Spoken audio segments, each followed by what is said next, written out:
Well, welcome to Bible study. My name is Kevin Young, and I'm lead clergy here at Christ Table. If you'd like to know more about Christ Table, who we are, what we do, then you can visit the URL that is right there, www.christstable.today. Now, if you'd like to know more about this Bible study in particular, then I've got a bit of a different URL that you can visit right there, go.christstable.today/journey. There is a reading schedule there that will let you know exactly all of the readings and what days they land on, as well as a PDF guide, absolutely free. We'll walk you through each day of the study, give you some prompts and some opportunities for you to take this study just a little bit deeper.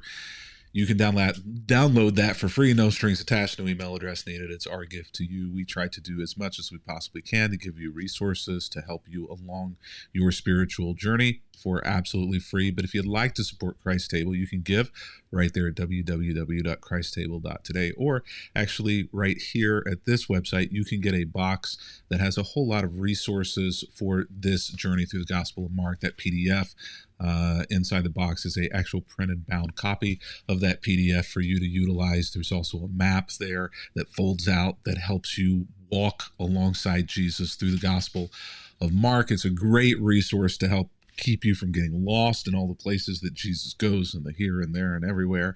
And then there are some other things, gifts and resources as well to help you in your journey through the Gospel of Mark. You can get that right there at go.christstable.today/journey. Now, this journey through the Gospel of Mark is a Lectio Divina journey, which is a bit of a different way for many of us to looking at Scripture and doing a study in the Bible, because it is a very reflective, contemplative practice that invites you into a conversation with God and contemplate and listen for what he may be saying to you. If you'd like to know more about Lectio Divina, kind of how to do this, then you can visit right up there, Google, and type in Lectio Divina, and it will give you all the background information that you need in order to do it. Or right there at that URL, go.christstable.today/journey, that downloadable PDF has all the information that you need in there as well to help you understand and practice this way of Lectio Divina study. Today we are on day 20 of the study in Mark 13, and that means that we are coming very quickly to the very end of the Gospel of Mark, which means that we are also bearing down very quickly on Holy Week, if you are watching this live or on the day that it airs. Now, this chapter, Mark 13, it is difficult at best, even for the most studied, even for the most spiritual, even for the most academic. So if this text today is difficult for you, it's okay. You're not alone. What I've been doing as we go through these days of the study is letting you inside some of the ways in which I responded to the text utilizing Lectio Divina. So whenever I'm studying a text to preach or to teach or to kind of understand it, I'm doing studies in a very different way. Different things are coming to light. But whenever I utilize Lectio Divina, I notice other things that I don't otherwise notice in the text. Things speak to me that don't otherwise speak to me in the text. And usually, often, it's kind of very personal. It rises up out of my connection with God and out of my past and where I am. So the things that I see in Lectio Divina may not, in fact, probably aren't the things that you see that stand out to you. And that's okay. But in these studies, I'm sharing with you some of the things that stand out to me. And one of the first things that stood out to me in this text was actually the very first thing in the text, verse 1 of Mark 13. As Jesus was leaving the temple that day, so we have a place and we have a setting for this text, one of his disciples say to him, "Teacher, look at all of these magnificent buildings and look at the impressive stones in the wall." And unless you've ever been to Jerusalem, unless you've ever been to the Temple Mount and seen it, it's very hard for you to understand what's being said and communicated here whenever it says impressive and magnificent. Now, the temple is no longer standing. It was destroyed during an invasion somewhere around 70 AD, but all the stones of the temple are still laying in rubble around the Temple Mount, and still the foundations, the western wall, many of the structures that surround the space where the temple was are still there, just as they were in the time of Jesus. And I got to tell you, the retaining walls are unbelievably magnificent and impressive. Herod gets a bad rap, rightfully so, for a lot of things, but Herod was magnificent at building things that were wondrous.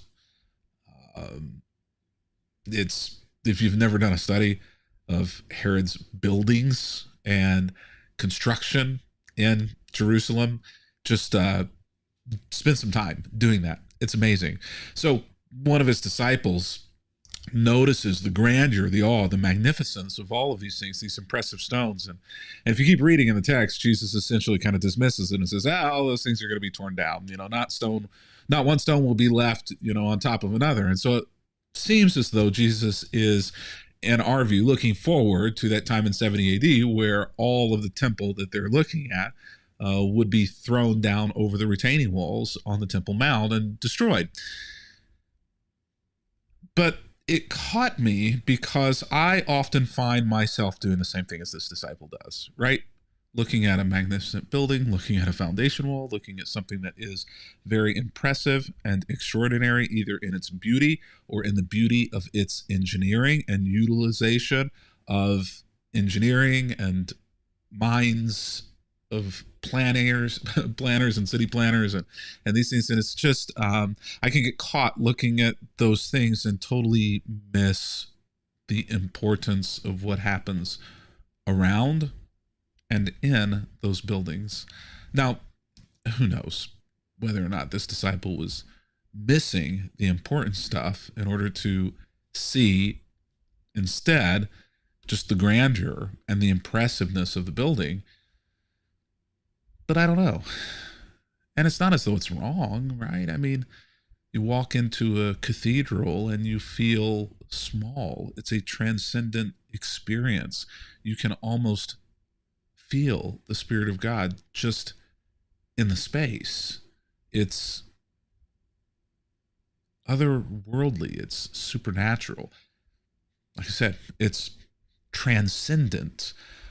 And that's not necessarily wrong to see and to notice those things. But I will admit that more often than not, I have judged the character and the quality of a church or of a pastor on the basis of their building, for better or for worse, on the basis of their facility, for better or for worse. All too often, I pay attention to the wrong things and allow myself to be wowed by the wrong things. It doesn't even have to be a physical building. Oftentimes, just with preachers and pastors, I am wowed and impressed by the magnificence of the oratory of pastor, of how they're able to speak and say their beliefs or to teach. And I will be captured by that rather than captured by the Spirit or really pay attention to what is being said, because how it's being said is so magnificent. Sometimes we do this with how people look. We judge pastors, we judge teachers, we judge followers of Jesus on the basis of outward appearances. Are they magnificent? Are they impressive? Well, then certainly they must be a magnificent and impressive follower of Jesus. If they're not magnificent or impressive on the outside, then they must not be. There must be something wrong. And we might not consciously know that we do this, but many of us subconsciously do this. And I know that I have as well. And it's wrong. Now, the rest of this text, frankly, is one of the most difficult texts in the New Testament and the Gospels, and perhaps one of the most difficult texts in all of the Bible. This one is tough, because it's Jesus looking forward into the future. And there are a lot of nuances in what is said in this. And there are a lot of difficulties in interpreting what is said in this and exactly what Jesus meant by this. And when did it come true? Did it come true? Was it supposed to have come true? Etc., etc., etc. We don't have the time to get into all of that in this passage. That is not the point of our study of this passage. But I just need to say from the get-go that this can be a very difficult and sometimes maybe even a disconcerting biblical passage. Excuse me. And if that's what you find in this, it's okay. But, whoa, early in the morning. But if you read this passage and none of that, it seems very simple to you what's being said here, that is okay as well. Take your feelings and hold them and recognize that no matter where you land, it's okay. One of the things that I noticed as I was reading through this, though, and trying to think through the difficulties and in some places the disconnects and even the frustrations that I had with some of the things that were being said here, kind of wrap around Jesus when he's talking about his followers. And one thing stood out to me: everyone will hate you because you are my followers, Jesus says. And, over the years, this was something that many times I would hear said in sermons or online on social media, that would be said in hallway conversations whenever somebody was a Christian and they were disliked because they were a Christian. And you'd hear this line be used: well, everyone's going to hate you because you're my followers. Jesus said it. And so if you're hated, then you must be doing something right. And I think that can be true in many instances. But I also think that the opposite can be true. That just because you are hated does not necessarily mean that you're hated because you're a follower of Jesus. Many of us are hated just because we're asses. Many of us are hated not because we're followers of Jesus, but because of how we follow Jesus and how we treat others who we don't see as being followers of Jesus. And that's kind of what I realized in this, is oftentimes the people who I'm hated by are the Jesus people. We use this and we say, well, if you're hated, it must be the world. I'm doing something right if I'm being hated by the world. Well, maybe. Just because the world loves you, though, doesn't mean you're doing something wrong, right? Who's doing the hating here? I don't know that matters. But what matters is that you're being hated for being a follower of Jesus. What does a follower of Jesus do? A follower of Jesus walks in his footsteps, tries to get close enough to his way of life that it's hard to tell the difference between the master and between the servant, between the rabbi and between the student, right? So you begin to look like your master. You begin to talk like the person who you listen to and follow the most. You begin to emulate them and become like them and take on their yoke. You take on their burdens of thinking and ways of living onto yourself. If people hate you for that, well, you just got to understand it's probably going to happen. What most of us don't take account for is whenever we start doing that, whenever we start teaching, thinking, living, and practicing like Jesus, we don't account for the fact it's going to be Christians who hate us. We don't account for the fact that it's going to be other people who follow Christ who hate us because, well, they may not be following Christ.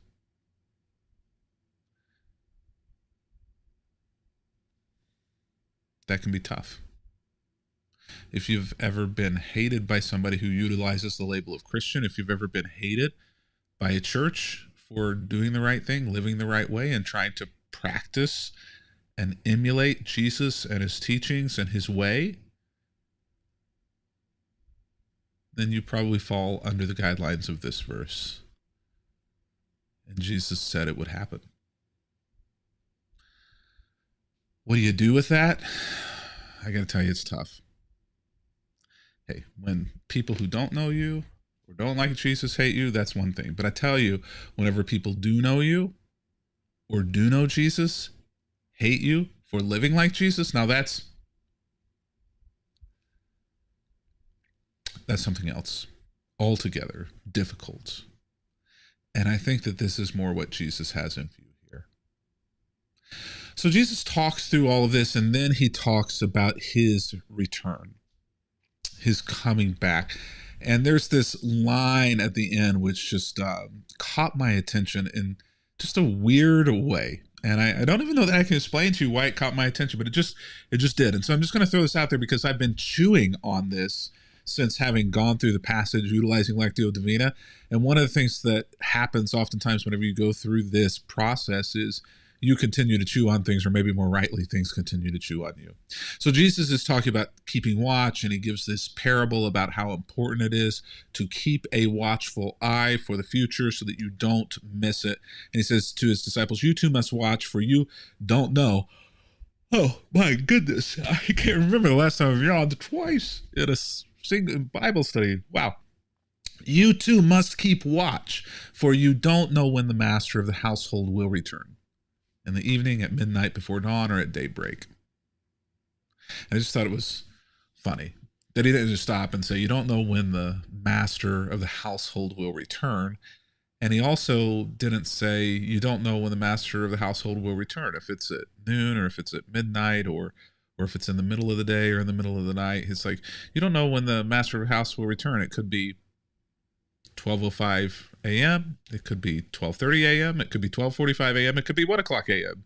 Now, that's a little bit of hyperbole there, but Jesus kind of crunches together the time and says, well, it could be in the evening, it could be just a little bit later, it could be just a little bit later, it could be just a little bit later, and then just leaves a whole bunch of times open. It feels intentional. He's clearly talking about night and sleeping when he arrives. He's using a metaphor here, but why? Why is night the metaphor? Why is catching you sleeping? People sleep at all times of the day, right? Depending on what shift you're on, depending on when you're tired, you might take a nap or a siesta. This struck me. The specificity, the beauty of the imagery, but also it's a little bit of fear in this imagery, right? That you might miss it, that you might miss him. And so it feels like Jesus is giving a very specific window without giving a very specific window as to when he's going to return. What do we do with that? Well, like I said, I'm still wrestling. And one of the things that I think is beautiful and wonderful about Bible study, about Lectio Divina, but just about interaction with the Bible in general, is that sometimes it's better to just not wrap everything up immediately. Sometimes it's better to just not have to have everything figured out, black and white, wrapped up in a nice little tiny package with a beautiful bow, and then be able to move on. Sometimes it's better to let things simmer, to let them ruminate, to let them just kind of come to that boil and sit there for a while, and allow things to rise to the top that would not otherwise rise to the top.